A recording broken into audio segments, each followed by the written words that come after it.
बातों बातों में कार्यक्रम सुनने वाले सभी श्रोताओं को हमारा नमस्कार। आज इस कार्यक्रम में जो मेहमान हमारे साथ हैं उसमें बहुत सारी विशेषताएं हैं। आप हैं प्रोफेसर राजीव मोहन पंत। आप वर्तमान में केंद्रीय विश्वविद्यालय असम यूनिवर्सिटी सिलचर में कुलपति के पद पर कार्यरत हैं। प्रोफेसर राजीव मोहन पंत का जन्म उत्तराखंड में हुआ और आगे की कहानी हम प्रोफेसर पंत से ही जानेंगे।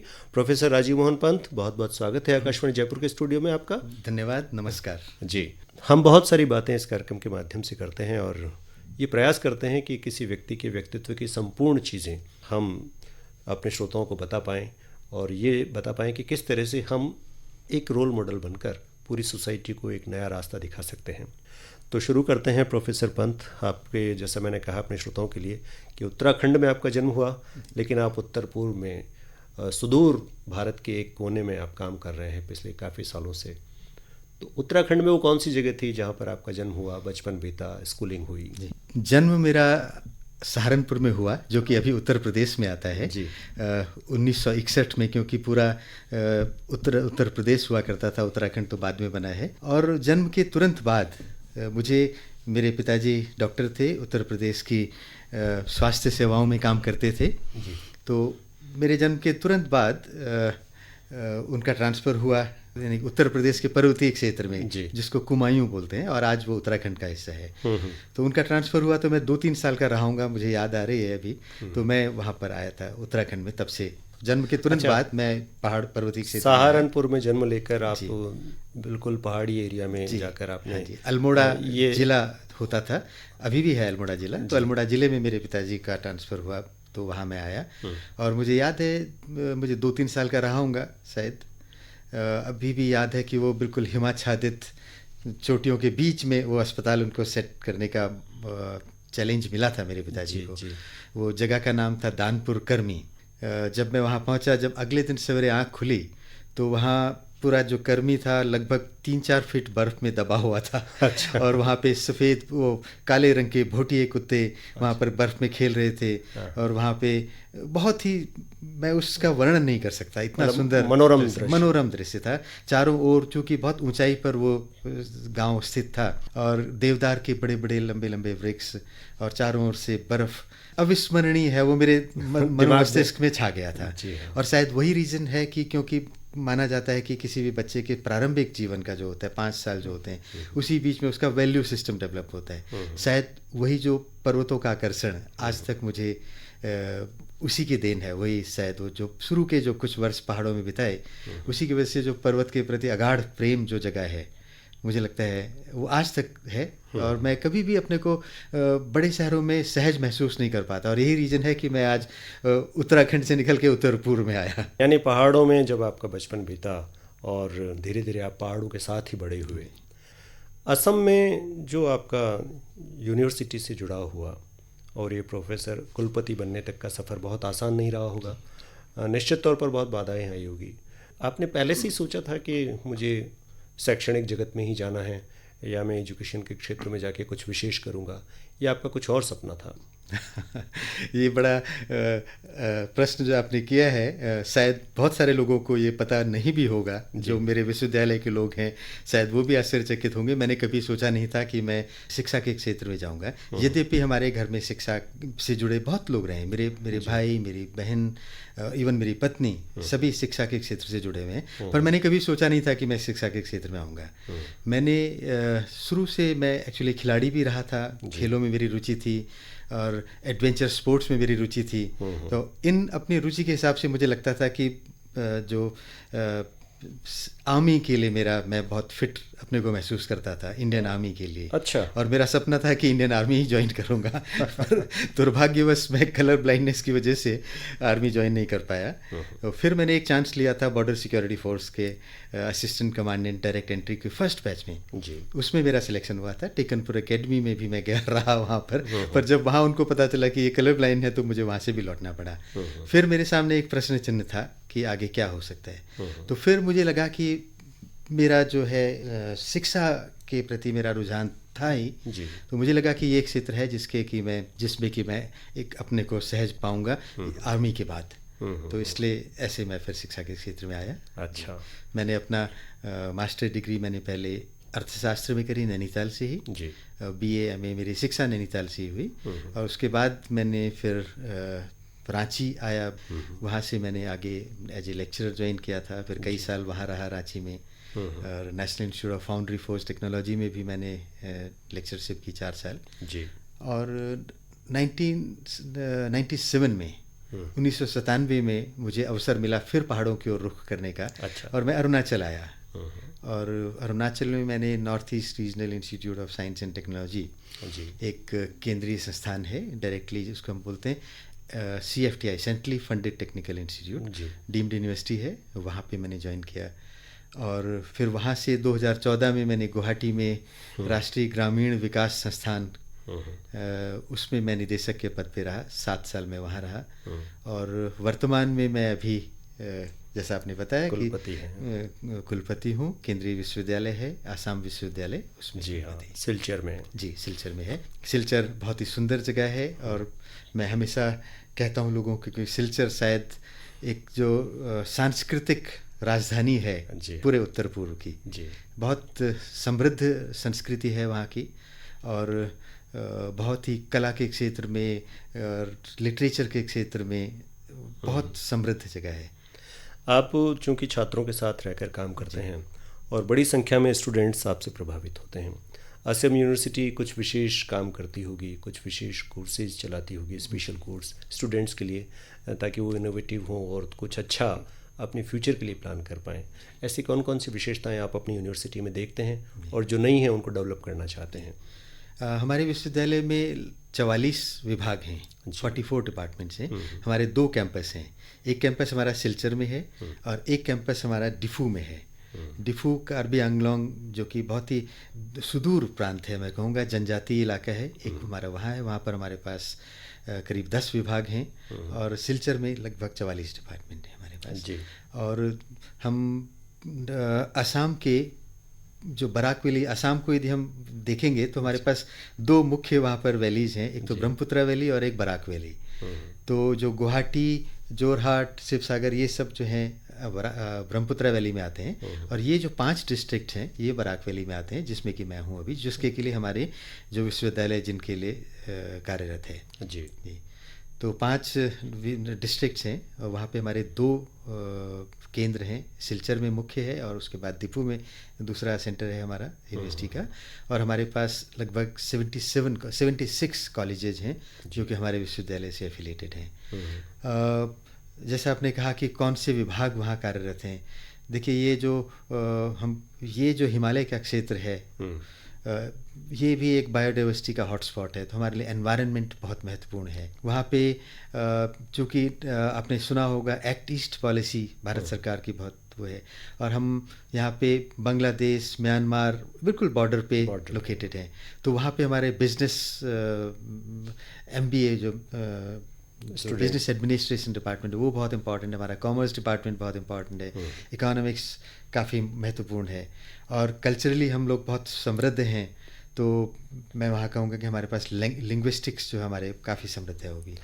यानी जो हमारे पड़ोसी देश हैं म्यांमार और बांग्लादेश, वहाँ के स्टूडेंट्स भी हमारे पास पढ़ने के लिए आते हैं। जी, बांग्लादेश के भी छात्र हमारे यहाँ हैं और हम लोग औपचारिक रूप से भी हम लोग मेमोरेंडम ऑफ अंडरस्टैंडिंग उनके साथ साइन करने जा रहे हैं बहुत शीघ्र। को एजुकेशन है आपकी यूनिवर्सिटी? जी, को एजुकेशन है हमारे, बल्कि आपको जान के खुशी होगी कि हमारे यहाँ लगभग 55% स्टूडेंट जो है गर्ल्स हैं जी। और लगभग पूरा जो हमारे कैंपस में सिलचर कैंपस में लगभग 6000 छात्र हैं और उसमें से 55% हमारी लड़कियों का रेशियो ज़्यादा है। लड़कियों का रेशियो ज़्यादा है जी। ये बहुत अच्छी बात है, मैं इसको कहूँगा कि हमारे बहुत पॉजिटिव चीज़ है हमारे विश्वविद्यालय के लिए। जब आप अपनी पढ़ाई पूरी कर रहे थे, आपने जैसा बताया कि इकोनॉमिक्स में आपने MA किया और बाद में कुछ और अलग अलग यूनिवर्सिटी में साथ साथ काम करते रहे, कभी मन में ख्याल आया था कि आप किसी यूनिवर्सिटी के वाइस चांसलर बन जाएंगे, आपको पूरा उसका दायित्व मिलेगा संभालने का, कुछ नया करने का मौका मिलेगा?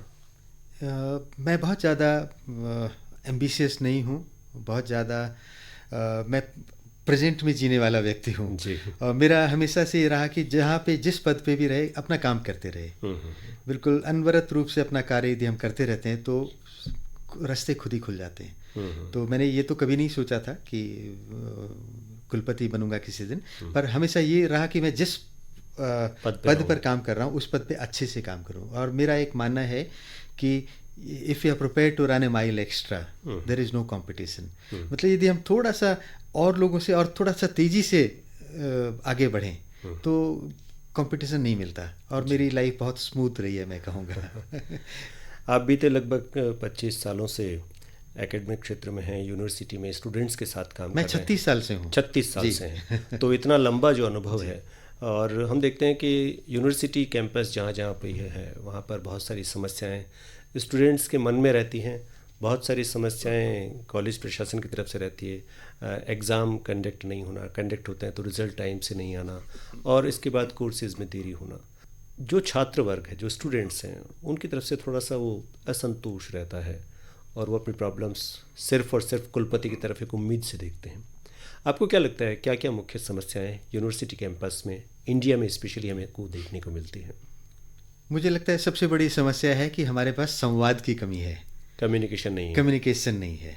यदि हम लोग छात्रों से मिल के छात्रों के साथ रहें, हम लोग यदि अपने को अपने आइवरी टावर्स में ना रखें, तो मुझे लगता है कभी भी संवाद टूटता नहीं है, कम्युनिकेशन गैप कभी नहीं आता। डायलॉग किधर से होना चाहिए, ऊपर से नीचे की तरफ, यानी दोनों तरफ से होना चाहिए। यूनिवर्सिटी प्रशासन की तरफ से स्टूडेंट्स की तरफ आना चाहिए। आपने कहा डायलॉग मतलब दुतरफा संवाद। छात्रों को कोई समस्या है तो वो डायरेक्टली सीधे मेरे पास आ सकते हैं, मुझे कोई समस्या होती है तो मैं छात्रों के पास हॉस्टल तक जाता हूँ। तो मुझे लगा नहीं कि कभी हमारा कम्युनिकेशन गैप है। मैं छात्रों के साथ खेल के मैदान में भी जुड़ा हूँ, छात्रों के साथ मैं उनके हॉस्टल्स में भी जाता हूँ, और आज केवल इस विश्वविद्यालय में नहीं, पहले भी जहाँ मैं रहा, मैं बिरला इंस्टीट्यूट में रहा तो छात्रों को मैं हॉकी सिखाता था। मैं आपको बताना भूल गया कि मैं हॉकी खेलता था, और मैंने अच्छे स्तर पर, एक राष्ट्रीय स्तर पर हॉकी खेली है। तो मैं जब BIT में एज ए यंग लेक्चरर मैंने ज्वाइन किया था, तो मेरे निदेशक ने मुझे कहा कि आपने मैंने दो चीज़ें देखी कि क्या आप अच्छी हॉकी खेलते हैं और दूसरा आप ट्रैकिंग में बहुत इंटरेस्टेड हैं, तो आप क्या कर पाएंगे? मैंने कहा मैं दोनों करूँगा। अच्छा। तो वहाँ पे हमने हाईलैंडर्स एडवेंचर क्लब खोला था, और हम हर साल छात्रों को लेके ट्रैकिंग पे जाते थे। मैंने हिमालयी क्षेत्र में काफ़ी ट्रैकिंग की है, और ऐसी हॉकी अपने स्टूडेंट को सिखाई, तो कम्युनिकेशन गैप होने का प्रश्न ही नहीं उठता है। तो वही चीज़ मैं अभी भी कंटिन्यू रख रहा हूँ इवन कुलपति बनने के बाद। प्रोफेसर राजीव मोहन पंत, जैसा कि आपने कहा कि आप हॉकी के बहुत अच्छे प्लेयर रहे हैं, और आजकल के दौर में देखें, जो वर्तमान समय है हमारा, उसमें दिख रहे हैं कि खेलों की दुनिया में चमक बड़ी है, ग्लैमर बड़ा है, पैसा भी बड़ा है, और हम इंडिया के जितने भी प्लेयर्स हैं इंटरनेशनल लेवल पे बहुत अच्छा कर रहे हैं।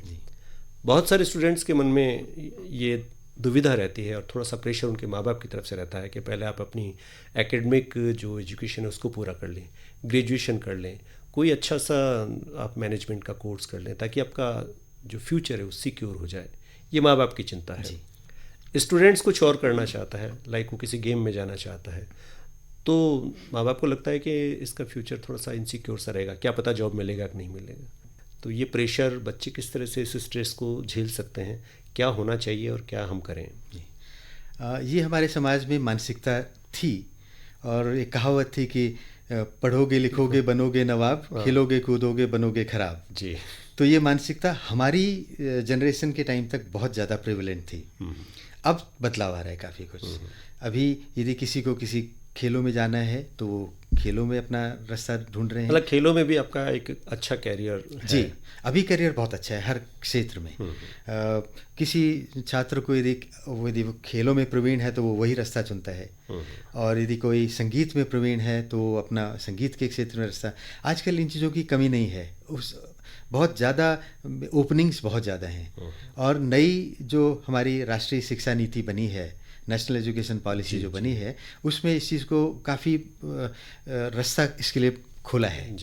हम लोग कोशिश करते हैं कि हमारे स्पोर्ट्स फैसिलिटी भी अच्छी हो, म्यूजिक भी हो, कल्चर भी हो।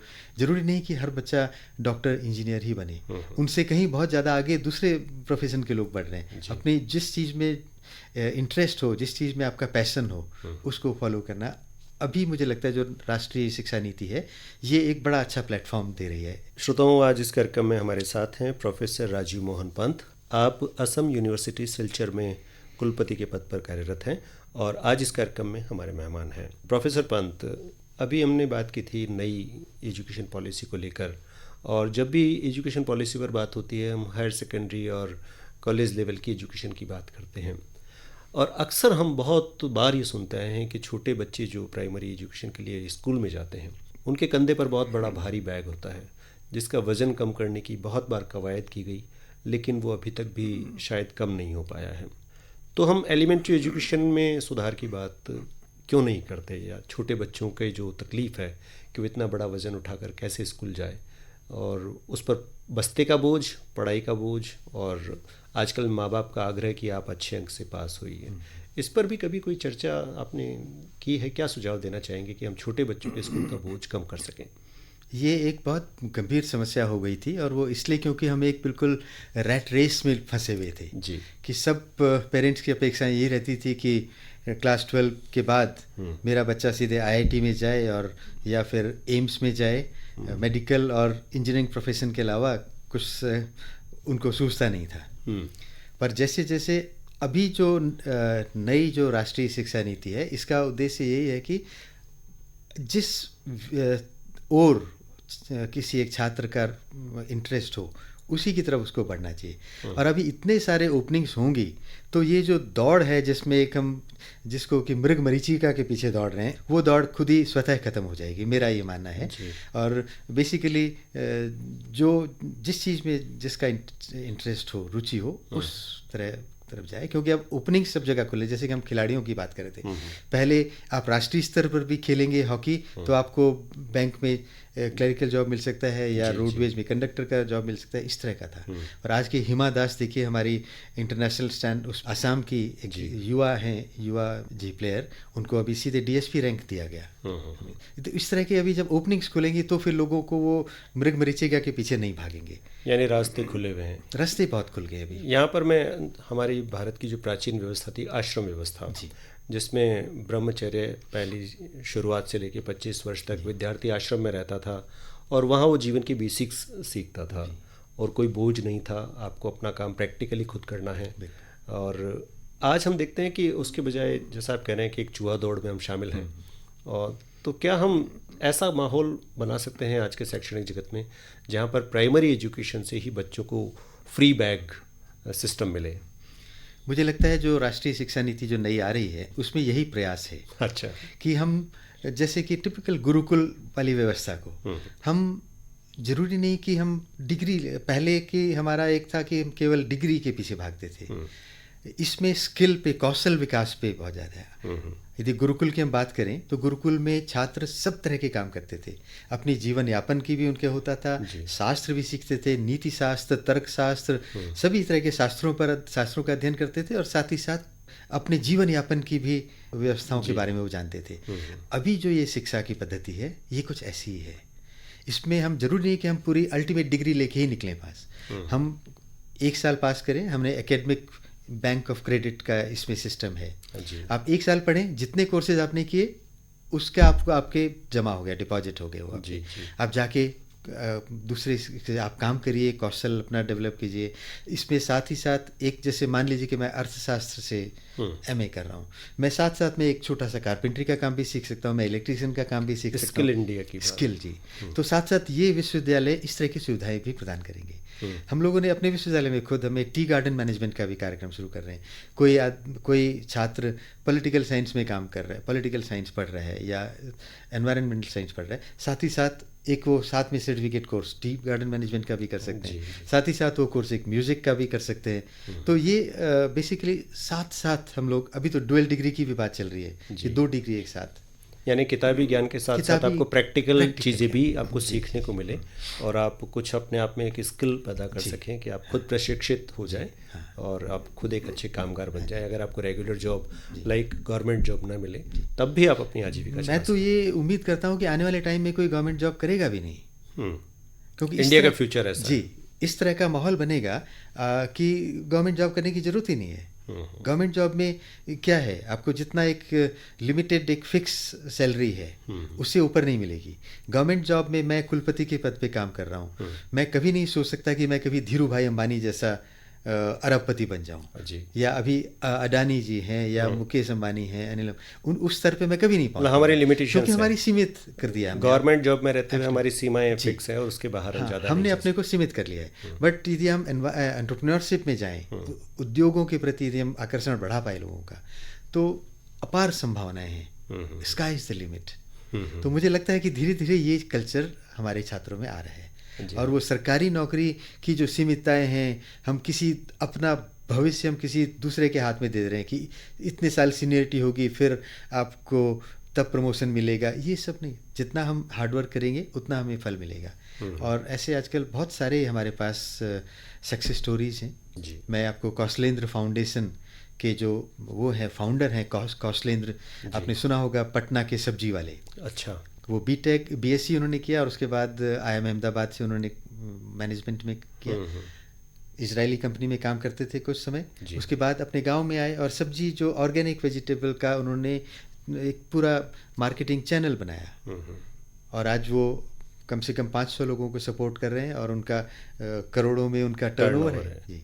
तो संभावनाएं प्राइवेट में ज़्यादा है। आपने देखा होगा कि ये सारी कंपनी युवा लोगों ने बनाई। आज हम भारत में 100 से ऊपर यूनिकॉर्न हमने प्रोड्यूस किए हैं। यूनिकॉर्न आप समझ रहे हैं, अरबपति जी। तो नए युवा लोग आज उस डायरेक्शन में भाग रहे हैं। तो सरकारी नौकरी में कोई मुझे आकर्षण नज़र नहीं आता।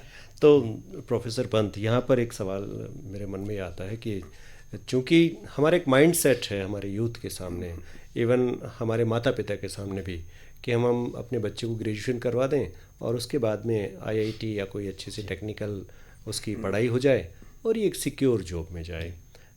इस माइंड सेट से निकलना एक बड़ी चुनौती है। आपको क्या लगता है कौन पहल करे?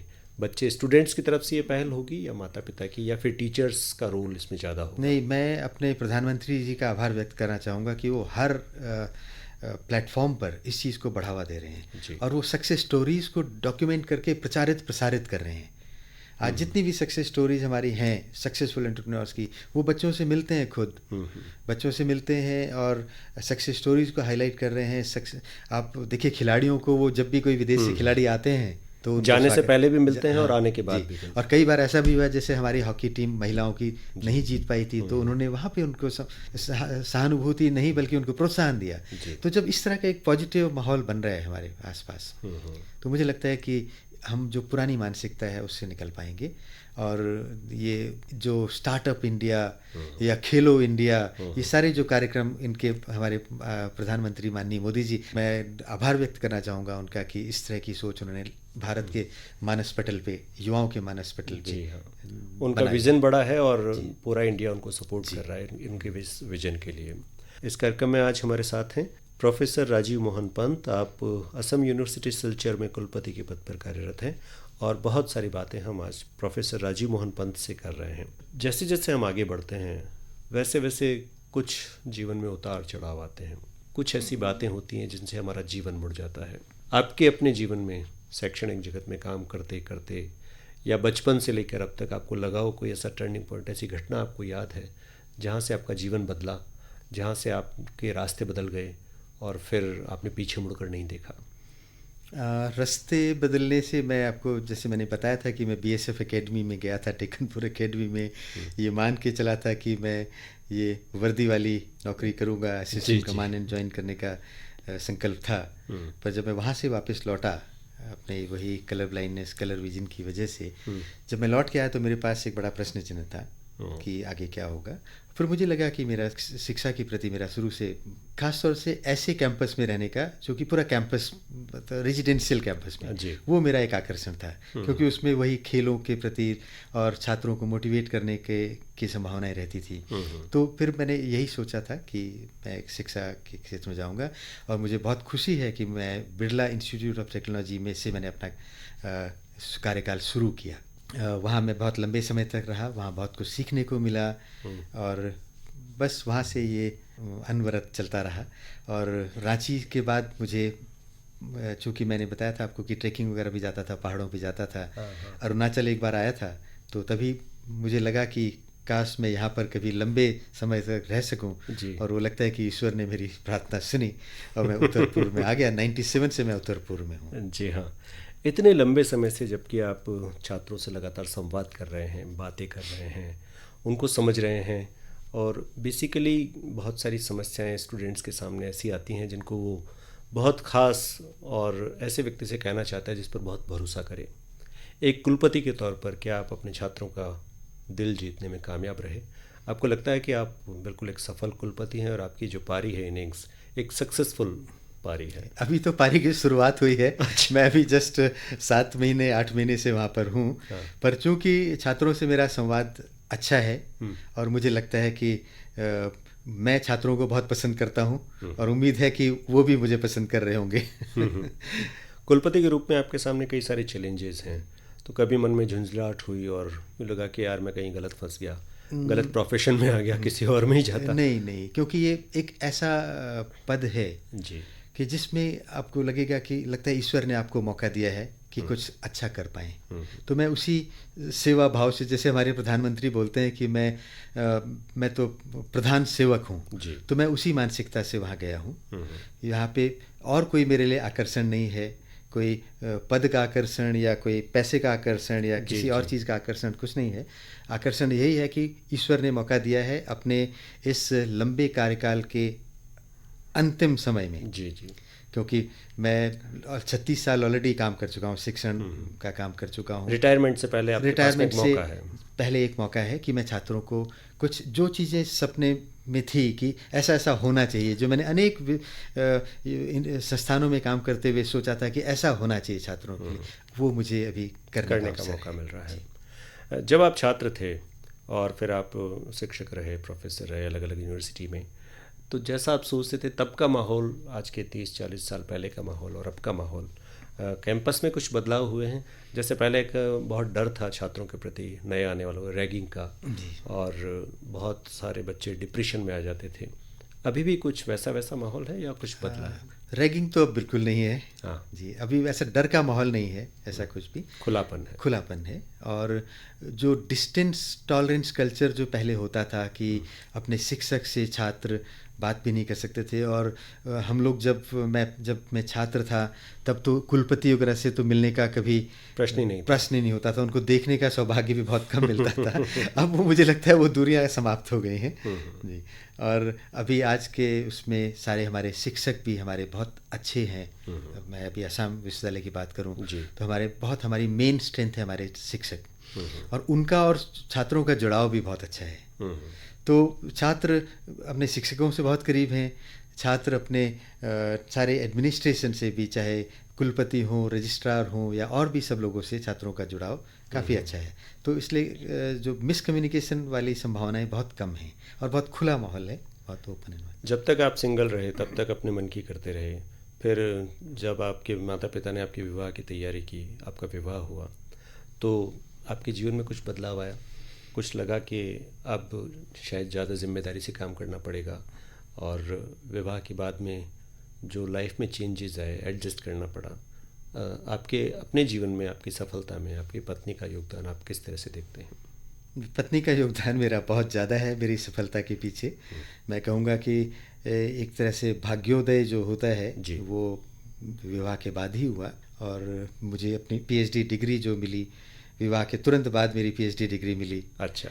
और उसके बाद बदलता रहा संस्थान, कई संस्थान बदले, और जो ग्राफ है वो ऊपर ही बढ़ता की तरफ बढ़ता रहा। फिर मेरी 2 बेटियां हुई, वो भी बहुत मेरे लिए बहुत सौभाग्यशाली बात थी, और बेटियों की वजह से भी हमें निरंतर भाग्योदय होता रहा। मैं कहूँगा कि जो जीवन में लड़कियां जो होती हैं, मेरे घर आई एक नन्ही परी जी तो वो लक्ष्मी होती हैं बिल्कुल। तो हमें परिवार जो है, हमारा छोटा सा परिवार है, सभी हमें आगे बढ़ते रहे, भाग्य साथ देता रहा। मैं कहूँगा मैं I am a child of destiny.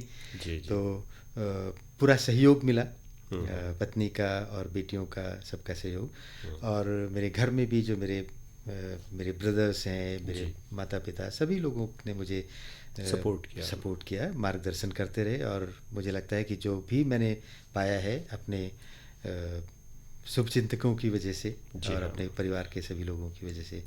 हमारे जीवन में जो सबसे ज़्यादा प्रभाव हमारे माता पिता का होता है, और हमारे यहाँ तो कहा भी जाता है कि बच्चे की पहली पाठशाला उसका परिवार होता है और माँ उसकी पहले शिक्षक है। तो आप अपनी माँ या पिता के किसके ज़्यादा नज़दीक रहे, किसका प्रभाव आपके जीवन पर बहुत? दोनों का प्रभाव रहा। माँ का प्रभाव थोड़ा सा पढ़ाई के उसमें उनका ज़्यादा रहा। पिताजी स्ट्रिक्ट थी? स्ट्रिक्ट नहीं थी। मेरे माता पिता दोनों ही कोई स्ट्रिक्ट नहीं थे। अच्छा। मुझे बिल्कुल खुला, मैं अपने सभी परिवार में अपने सबसे छोटा रहा जी। हम लोगों का बड़ा परिवार था उस समय, तो बड़े परिवार ही हुआ करते थे। हम लोग 6 भाई और 1 बहन, और सबसे छोटा होने की वजह से मुझे कभी भी किसी तरह के रेस्ट्रिक्शंस कभी नहीं मिले। मैं चूँकि खेलों में इंटरेस्टेड था, तो पिताजी हमेशा बड़ा गौरवान्वित महसूस करते थे जब भी मैं हॉकी में मैच जीत के आता था या कोई टेबल टेनिस में कुछ अच्छा परफॉर्म करके आता था, तो बहुत खुश होते थे। माँ मेरी बहुत साधारण, वो भी बहुत विदुषी महिला थी। वो हिंदी की विद्वान थी, काफ़ी पत्रिकाओं में भी उन्होंने उनके लेख छपे थे। पढ़ने लिखने में बहुत उनका वो था, और उन्होंने हमें यही बताया कि जितना सरल जीवन जियोगे उतना अच्छा रहेगा। तो हमने जो बहुत सहज स्वभाव या सरलता और जो पढ़ाई लिखाई के प्रति जो प्रेम था, वो मैं अपनी माताजी को, यानी आप जो जीवन जीना चाहते थे, जिस क्षेत्र में आगे जाना चाहते थे, उसमें माता पिता ने ज़्यादा रोक टोक नहीं की। बिल्कुल नहीं, बिल्कुल सहज रूप से कि ठीक है, जो राजीव चाहेगा वैसा ही उनका रास्ता बनता जाएगा। तो ऐसा का ऐसा जो व्यवहार आपने अपने बच्चों को फ्री हैंड दिया? बिल्कुल। या उन पर अपनी कुछ इच्छाएं थोपी कि नहीं बेटा ऐसे करो? उनके भी अपना चलता है। मेरी 2 बेटियां हैं। जो बड़ी बेटी वो डॉक्टर है, और उसको बायोलॉजी में ज़्यादा इंटरेस्ट था, तो वो डॉक्टर है। और उसको था कि मुझे बच्चों का डॉक्टर बनना है, तो उसने वही रास्ता चुना। और छोटी बेटी, उसका गणित में तेज़ थी, तो उसको इंजीनियरिंग के प्रति उसका रुझान था, और अभी उसको पॉलिसी की तरफ जाना चाह रही है जी। तो हमने कहा आपका रास्ता चुनना है, उसमें हमें क्या कहना है। जहाँ हमारा सहयोग की आवश्यकता है वहाँ पर हम सहयोग करेंगे, बट मुझे लगता है कि बच्चों को अपना मार्ग खुद चुनने में हम बस उनको फैसिलिटेट कर सकते हैं, हम उनका थोड़ा सा साथ दे सकते हैं। अभी हम देखते हैं कि आप अनेक ऐसी जगहों पर जाते हैं जहाँ स्टूडेंट्स आपसे इंटरेक्ट होते हैं, बातचीत करते हैं, लोग बाग आपको सुन के थोड़ा सा प्रभावित होते हैं। यूँ लगता है कि हमने कोई एक अच्छी चीज़ आज सुनी है। बेसिकली जब भी हम स्टूडेंट्स से रूबरू होते हैं, तो हम उनकी कुछ बेसिक प्रॉब्लम्स को फेस करते हैं। आपको क्या लगता है आज के युवा के सामने सबसे ज़्यादा बड़ी चुनौती क्या लगती है? किस तरह से जो इस समय जो चुनौतियां हैं वर्तमान माहौल में, चाहे वो टेक्नोलॉजी को लेकर हो, चाहे वो मोबाइल को लेकर हो, तो जो मेन चैलेंज है स्टूडेंट्स के सामने वो किस तरह के हैं? चुनौतियों से ज़्यादा मुझे संभावनाएं ज़्यादा नज़र आती हैं। हाँ जी, चैलेंजेस से ज़्यादा अपॉर्चुनिटीज़ आज के हैं। अभी युवाओं को खुद चुनना है कि हम क्या करेंगे। यदि हम नकारात्मक दृष्टिकोण रखेंगे तो पूरा विश्व हमें अंधकार में नज़र आएगा, पर मुझे लगता है कि यदि हम सकारात्मक रूप से देखें तो हर क्षेत्र में कोई भी किसी भी क्षेत्र में कोई छात्र जाना चाहे और उसमें पूरे डेडिकेशन के साथ काम करेगा, तो मुझे लगता है कि पूरी संभावना है कि वो अपने जीवन में सफल होंगे। अपार संभावनाएं हैं इस वक्त। अभी आपको लगता है कि लड़का और लड़की का भेद मिट गया पूरी सोसाइटी में? अगर हम इंडिया के अलग अलग जगहों पर जाएंगे तो देखेंगे कि अभी वहाँ पर थोड़ा सा पिछड़ापन है, उतने अवेयरनेस नहीं है, और अभी भी हम बेटे को प्राथमिकता देते हैं। ये मानसिकता चेंज होगी या हो चुकी है? देखिए, जैसे हम लोगों के संपर्क में जितने लोग हैं उनमें तो इस तरह की मानसिकता अब नहीं रही कि लड़का या लड़की या जाति या धर्म, ये सब चीज़ें अब गौण हो गई हैं। ये सब चीज़ें अभी इर्रेलेवेंट हैं जी। और रीजनलिज्म, कास्ट, रिलीजन, ये पीछे जेंडर, ये सब चीज़ों का अब कोई वो नहीं, इसका कोई महत्व नहीं है, और ये चीज़ें अब बिल्कुल किनारे हो गई हैं जी। और ये भारत बहुत बड़ा देश है, और अभी भी हो सकता है कुछ जगह कुछ लोग इन चीज़ों में विश्वास रखते हों, पर जिस तेज़ी से हम लोग आगे बढ़ रहे हैं मुझे लगता है कि ये बस कुछ ही दिन बाकी हैं इन सब। आप काफ़ी आशावादी हैं और भविष्य के प्रति एक बेहतर उम्मीद रखते हैं। मैं अभी सिलचर में हूँ, जहाँ पे जैसा मैंने आपको बताया था कि सिलचर सांस्कृतिक कैपिटल है उत्तर पूर्व की, मैं कहूँगा। और बांग्ला संस्कृति तो बहुत ही समृद्ध संस्कृति है, वहाँ मुख्यतः बांग्ला भाषा बोली जाती है, और मैं बांग्ला संस्कृति से बहुत ज़्यादा प्रभावित भी हूँ शुरू से, क्योंकि हमारे पहाड़ का संबंध शांति निकेतन से बहुत रहा। आपने हिंदी की जो थी गौरा पंत सिवानी जी, हिंदी की लेखिका हैं जी। वो भी वहाँ जाकर पढ़ी। फिर गुरुदेव रविंद्रनाथ जी उत्तराखंड के पर्वतों में उन्होंने बहुत देशाटन किया। तो बांग्ला से प्रभावित होना मेरा स्वाभाविक है। श्रोताओं, आज इस कार्यक्रम में हमारे साथ हैं प्रोफेसर राजीव मोहन पंत। आप असम यूनिवर्सिटी सिलचर में कुलपति के पद पर कार्यरत हैं और हम प्रोफेसर पंत से उनके जीवन की बहुत सारी बातें अभी तक जान चुके हैं, कुछ बातें और जाननी बाकी रह गई हैं। प्रोफेसर पंत, आप जब खाली समय होता है कभी आपके पास में, तब आपके कुछ शौक़ ऐसे होंगे, कुछ ऐसी हॉबीज़ जिनको आप बचपन में कभी पूरा नहीं कर पाए, अब आप करते होंगे कि शायद मैं कोई एक राइटिंग का काम कर दूं या कोई पेंटिंग बना दूं या सिंगिंग कर लूं। क्या पसंद है आपको? मुझे जब भी कभी लंबा टाइम मिलता है तो मैं ट्रैकिंग किया करता था। हिमालय पे मैंने काफ़ी ट्रैकिंग एंड माउंटेनियरिंग मैं करता था। मैं लेख भी लिखता हूँ जब भी। अभी आजकल समय का थोड़ा सा अभाव है, नहीं तो मुझे लेख लिखना भी बहुत अच्छा लगता है। मैं हिंदी अंग्रेजी दोनों में लिखता हूँ। और फोटोग्राफी भी मैंने पहले बहुत किया करता था, पर अभी आजकल समय नहीं मिलता है जी। तो ये कुछ मेरी हॉबीज़ हैं। मैं कभी ये टेबल टेनिस और हॉकी तो शायद मैं अभी नहीं खेल पाऊँ इस 62 वर्ष की उम्र में, पर टेबल टेनिस में अभी हाथ आजमाता हूँ कभी कभी। कभी ऐसा मौका आया जब आप ऑफिस से घर आए और बोले आज वाइफ को कि मैं आज खाना बनाऊंगा, तुम आराम करो, या कभी चाय? जी, मैं चाय मैं बहुत अच्छी बनाता हूँ। अरे वाह जी, चाय मैं जब शाम को मैं घर आता था, अभी तो मैं अकेला ही रह रहा हूँ वहाँ पर, पत्नी मेरी बेटी के साथ रह रही हैं जी। पर जब भी मैं अपने पुराने इंस्टीट्यूट में जब मैं था, जब मैं ऑफिस के बाद आता था, हम लोग वॉक करने जाते थे। उसके बाद जो ग्रीन टी, उसको तुलसी और अदरक और लेमन ग्रास डाल के, वो मेरी एक्सपर्टीज़ है। काश मैं आपको वो पिला सकता। यानी आप शौकिया तौर पे चाय बनाते जी हैं? जी जी। पत्नी को प्रसन्न रखने का प्रयास करते हैं? जी जी जी। पत्नी प्रसन्न, होम मिनिस्ट्री को तो प्रसन्न रखना आवश्यक है ना। कभी उन्होंने आपको उलाना दिया कि क्या तुम एजुकेशन में, पढ़ाई में, बच्चों में डूबे रहते हो? ऐसी कभी अनबन जैसी बात हुई और आपने उन्हें मनाया हो? ये भगवान की दया से ऐसा कभी हुआ नहीं। और हम लोग साथ साथ, मैं विश्वास रखता हूँ इस चीज़ पर कि हमें वर्क लाइफ बैलेंस मेंटेन करना बहुत आवश्यक है। मैं अपने सभी साथियों को, विश्वविद्यालय में भी कई बार लोग होते हैं कि बहुत ज़्यादा काम में डूब जाते हैं, वो ज़रूरी नहीं है। हम यदि ऑफिस में 8 घंटा काम करें अच्छे ढंग से तो बहुत काम हो जाता है।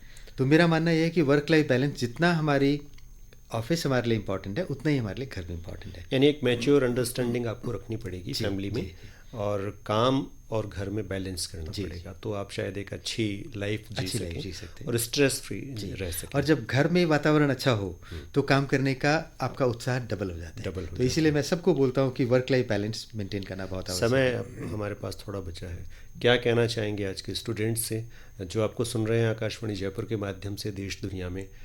तो आप किस तरह से अपने गोल को अचीव करें, अपने सपनों को पूरा करें? क्या करें आज के स्टूडेंट्स कि वो सफलता अपने जीवन में हमेशा हासिल करते रहें? मैं छात्रों को हमेशा बताता हूँ कि आने वाला कल उनका है। भारत का नेतृत्व हमारे युवा करने वाले हैं और भारत युवाओं का देश है। हम यूथ डिविडेंड की बात करते हैं। हमारे यूथ को बहुत आशावादी होना है, निराशावादी नहीं होना है। मैं हेनरी फोर्ड का एक कथन मुझे बहुत प्रिय है। उनका मानना ये था, उनका कहना ये था कि if you think you can और if you think you can not, in both the cases you are right. तो मैं चाहूँगा कि हमारे युवा अपने इस आत्मविश्वास को जगाएं कि यस आई कैन, मैं ऐसा कर सकता हूँ। जब उनमें ये कर सकता हूँ वाली सोच आएगी तो वो कर पाएंगे। और मुझे पूरा यकीन है कि भारत को आने वाले समय में हर क्षेत्र में बहुत अच्छा नेतृत्व हमारे युवा प्रदान कर पाएंगे। एक बहुत ही उम्मीद भरी बातचीत आज हमारी हुई है प्रोफेसर राजीव मोहन पंत से। आप असम यूनिवर्सिटी सिलचर में कुलपति के पद पर कार्यरत हैं और हम आपके कार्यकाल के लिए शुभकामनाएं देते हैं प्रोफेसर पंत। और निश्चित तौर पर हमारी बातचीत से उन युवाओं को एक प्रेरणा मिलेगी जो थोड़े से डरे हुए हैं या अपने सपनों को पूरा करने की हिम्मत नहीं जुटा पा रहे हैं। अप एंड डाउन्स हर एक की लाइफ में होते हैं, उन अप एंड डाउन्स से ऊपर जाना है, हमको लगातार सक्सेस के लिए प्रयास करना है। प्रोफेसर राजीव मोहन पंत, आज आप आकाशवाणी जयपुर के स्टूडियो में आए, आपके आने का बहुत बहुत धन्यवाद। धन्यवाद, नमस्कार।